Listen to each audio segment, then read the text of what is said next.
Hello दोस्तों, मैं अर्जुन राजपूत और एक बार फिर से आपका स्वागत है एक नए टॉपिक के साथ में। और आज हम बात करने जा रहे हैं इन्वेस्टमेंट्स और बेसिक रिक्वायरमेंट्स की कि अगर आप अपना ई कॉमर्स बिजनेस स्टार्ट करना चाहते हैं तो मिनिमम आपको कितना इन्वेस्टमेंट करना पड़ेगा और बेसिक जो चीज़ें आपको चाहिएगी एक बिज़नेस को इस बिज़नेस को रन करने के लिए वो इसमें क्या होगी। देखिए, इन्वेस्टमेंट की अगर बात करते हैं तो मैक्सिमम आप कितना भी इन्वेस्टमेंट कर सकते हो किसी बिज़नेस में, उसकी कोई लिमिटेशंस नहीं होती है। लेकिन हम इस वीडियो में बात करेंगे कि मिनिमम इन्वेस्टमेंट आपको कितना चाहिए। कम से कम इन्वेस्टमेंट में और कम से कम बजट में आप अपना जो बिज़नेस है वो किक स्टार्ट कैसे कर सकते हैं, कैसे उसको रन कर सकते हैं। तो आइए शुरू करते हैं बिना किसी देरी के।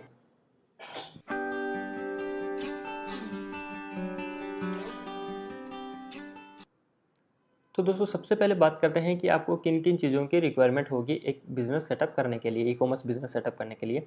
सबसे पहले तो आपको जीएसटी नंबर लेना मैंडेटरी है। जीएसटी के ऊपर मैंने एक अलग से वीडियो भी बना के आप लोगों के साथ में शेयर की है और उसका लिंक भी जो है वो मैं डिस्क्रिप्शन में आपके साथ में शेयर कर दूँगा।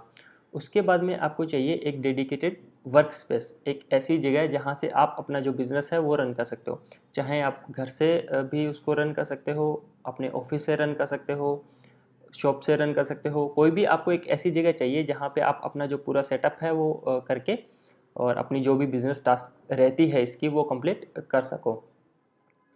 जब आपका वर्क स्पेस डिसाइड हो जाता है कि जहाँ से आप बिज़नेस जो है अपना रन करोगे, उसके बाद में आपको चाहिए एक डेस्कटॉप या लैपटॉप, मतलब एक आपका पर्सनल कंप्यूटर और एक डेडिकेटेड इंटरनेट कनेक्शन, जहाँ से आप जो है जितने भी मार्केट प्लेस है उन पे अपने जो ऑर्डर्स है वो चेक कर पाओ, अपने प्रोडक्ट्स है वो ऐड कर पाओ और जितने भी आपकी टास्क रहती है इससे रिलेटेड वो आप उससे कर पाओ।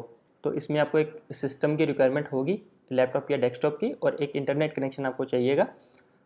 उसके बाद में आपको चाहिए एक लेज़र प्रिंटर।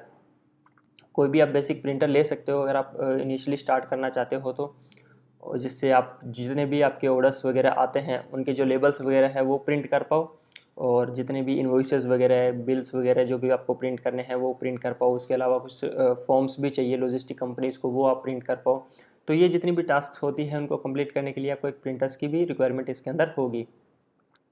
जब अपना अपना लैपटॉप या डेस्कटॉप, अपना जो भी पीसी है वो सेटअप कर देते हो और अपना जो प्रिंटर है वो सेटअप कर देते हो, उसके बाद में जैसे ही आपको ऑर्डर्स रिसीव होते हैं तो उनको पैक करके शिप करने के लिए आपको रिक्वायरमेंट होगी कुछ पैकेजिंग मटेरियल्स की, जिससे कि आपका जो भी प्रोडक्ट है वो आप अच्छे तरीके से पैक करके बायर्स तक पहुंचा पाओ।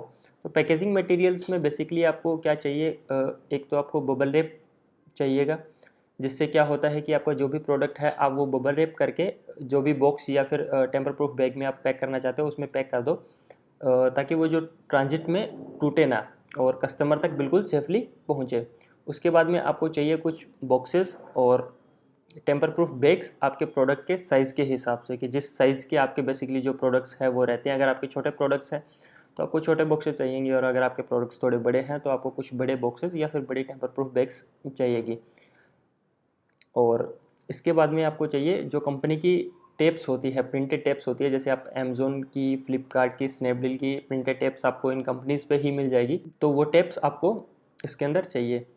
और मोस्टली कंपनीज़ क्या बोलती है कि आप जैसे मान लो अमेज़ोन पे सेल कर रहे हो या फ्लिपकार्ट पे सेल कर रहे हो तो वो आपको बोलते हैं कि आप इनके जो बॉक्सेस हैं वो इनकी वेबसाइट से परचेज़ कीजिए। जो प्रिंटेड बॉक्सेस होते हैं या फिर जो टेम्पर प्रूफ बैग्स होती हैं वो आप इनकी वेबसाइट से परचेज़ कीजिए, जो कि प्रिंटेड होती है ऑलरेडी। जैसे फ्लिपकार्ट के लिए आप परचेज़ करोगे तो उस पर फ्लिपकार्ट प्रिंटेड होगा, अमेज़ोन के लिए आप परचेज़ करोगे तो उस पर अमेज़ोन प्रिंटेड होगा। लेकिन मैं आपको रिकमेंड करता हूँ कि अगर आप स्टार्टिंग लेवल से कर रहे हैं तो आप सिंपल बॉक्स परचेज़ कीजिए जिस पे कुछ भी प्रिंटेड नहीं होता है।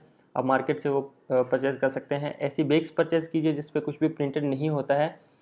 और जो मार्केट प्लेस है उनकी आप सिर्फ टेप परचेज़ कीजिए। तो जब भी आपको किसी मार्केट प्लेस से ऑर्डर रिसीव होता है तो आप सिंपल बॉक्स में वो जो अपना प्रोडक्ट है पैक करके उस मार्केट प्लेस की जो टेप है वो उसके ऊपर लगा दीजिए। जिससे क्या होगा कि मार्केट प्लेस की ब्रांडिंग भी हो जाएगी उसके ऊपर, और आप अपना जो पैकेजिंग मटेरियल है वो सभी मार्केट प्लेस में यूज़ कर पाओगे। वरना अगर आपने फ्लिपकार्ट के प्रिंटेड बॉक्स ले लिए तो आप उसको अमेज़ोन में नहीं यूज़ कर सकते हैं, या फिर अमेज़ोन के प्रिंटेड बॉक्स अगर आपके पास में तो आप फ्लिपकार्ट में उसको नहीं यूज़ कर सकते हैं। तो स्टार्टिंग लेवल पे आप सिंपल बॉक्स और सिंपल जो टेम्पर प्रूफ बैग्स है वो पैक करके आप अपना जो ऑर्डर्स है वो उससे प्रोसेस कर सकते हैं। तो अगर इसको समराइज़ करें तो बेसिकली बस आपको यही चीज़ की ज़रूरत होगी। एक आपको वर्क स्पेस चाहिए जहाँ से आप अपना जो बिज़नेस है और जो डेली टास्क है वो आप कंप्लीट कर सकें। उसके बाद में डेडिकेटेड सिस्टम और इंटरनेट कनेक्शन, एक आपको प्रिंटर चाहिए और उसके बाद में कुछ पैकेजिंग मटेरियल्स आपको इसमें चाहिए ताकि आप जो अपने प्रोडक्ट्स है वो पैक करके बाहर को शिप कर सको। अब बात करते हैं प्रोडक्ट्स के बारे में कि प्रोडक्ट्स पे आपको कितना इन्वेस्टमेंट करना पड़ेगा या फिर कितने प्रोडक्ट्स आपको लेने पड़ेंगे। तो मिनिमम आप एक प्रोडक्ट से भी अपनी शुरुआत कर सकते हैं। ऐसा कुछ भी नहीं है कि आपको मिनिमम इतने प्रोडक्ट चाहिए, इतने प्रोडक्ट चाहिए। और अगर आप छोटे लेवल से शुरू करना चाहते हैं या फिर यूँ कहें कि आप कम इन्वेस्टमेंट में शुरू करना चाहते हैं तो आप ये कर सकते हैं कि जिस भी कैटेगरी में आप डील कर रहे हैं उसके सिंपल प्रोडक्ट्स लेके आइए। एक एक दो दो जितनी भी टाइप के प्रोडक्ट्स हैं सारे सिंपल्स में लेके आइए, फिर उनको लिस्ट कीजिए, फिर देखिए कि आपको कैसा रिस्पॉन्स उसके ऊपर मिल रहा है। जो प्रोडक्ट आपका सेल हो रहा है ज़्यादा उसको और लेके आइए और उसकी इन्वेंट्री आप बढ़ाइए। जो नहीं सेल हो रहा है उसको आप कम कर सकते हैं। तो इससे आपको आइडिया भी हो जाएगा कि किस टाइप के प्रोडक्ट सेल हो रहे हैं और कितनी क्वांटिटी में सेल हो रहे हैं। और जैसे जैसे आपके प्रोडक्ट सेल होंगे उसके हिसाब से आपको कॉन्फिडेंस भी आता जाएगा और जैसे जैसे आपका कॉन्फिडेंस ग्रो होगा ऑटोमेटिकली आपका जो बिज़नेस है वो ग्रो होगा। और ये कोई शाश्वत सत्य नहीं है कि अगर आप कोई भी बिज़नेस जो है छोटे लेवल पे शुरू करते हैं तो उसको बड़े लेवल पे नहीं लेके जा सकते हैं। बिल्कुल लेके जा सकते हैं। और इंडिया में बहुत सारे एग्जांपल्स आपको बड़े बड़े बिजनेसेस के ऐसे मिल जाएंगे जिनकी शुरुआत बहुत ही छोटे लेवल से शुरू हुई है। ज़्यादा दूर जाने की ज़रूरत नहीं है, आप अमेज़ॉन और फ्लिपकार्ट को ही देख सकते हो। इनकी शुरुआत अमेज़ॉन की शुरुआत बुक सेलिंग से हुई थी और फ्लिपकार्ट की भी शुरुआत बुक सेलिंग से हुई थी, लेकिन आज ये इतनी बड़ी कंपनियां हैं। एक वो कहते हैं ना कि एक बीज को देख के कोई नहीं बता सकता कि इससे जो बनने वाला पेड़ है वो कितना बड़ा होगा। तो अगर आप छोटे लेवल से भी शुरू कर सकते हैं तो उसको बड़े लेवल पे लेके जा सकते हैं, उसमें कोई भी दो राय नहीं है। उम्मीद करता हूँ ये वीडियो आपके लिए हेल्पफुल रहा होगा। ई कॉमर्स से रिलेटेड बाकी वीडियोज़ के लिए आप जुड़े रहिए हमारे चैनल के साथ में। तब तक के लिए थैंक यू।